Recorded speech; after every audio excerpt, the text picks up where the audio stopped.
Hi friends, நம்ம இன்றைக்கி என்ன பார்க்க போகிறோம் அப்படின்னா, ரொம்ப டிஃப்ரெண்ட்டான புதினா இறால் மசாலா எப்படி செய்யலாம்னு பார்க்கலாங்க. அதற்கு நம்ம 1/2 கிலோ இறால் எடுத்துக்கலாங்க. அதில் நம்ம சிறிதளவு உப்பு, லெமன் பிழிஞ்சு விட்டு நம்ம ஒரு 10 நிமிஷத்துக்கு ஊற வச்சிடலாங்க.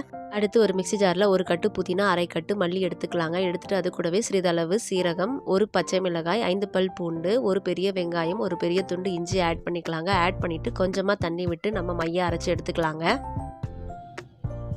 அரைச்சி எடுத்துட்டோங்க. அதுக்கப்புறமா ஒரு வாணலில் கொஞ்சமாக எண்ணெய் ஆட் பண்ணிக்கலாங்க. எண்ணெய் ஆட் பண்ணிவிட்டு 2 பெரிய வெங்காயத்தை நம்ம பொடி பொடியாக நறுக்கி நல்லா வதக்கி விட்டுடலாங்க. வதக்கி விட்டுட்டு நம்ம அரைச்சி வச்சுருக்க அந்த விழுது கூட ஆட் பண்ணிக்கலாங்க. அது கூடவே சிறிதளவு மல்லித்தூள், 100 ml தேங்காய் பால் ஆட் பண்ணிக்கலாங்க. தேவையான அளவு உப்பு ஆட் பண்ணி நல்லா மிக்ஸ் பண்ணிடலாங்க. மிக்ஸ் பண்ணிவிட்டு நம்ம எடுத்து வச்சுருக்க இறாலை இதில் ஆட் பண்ணிடலாங்க.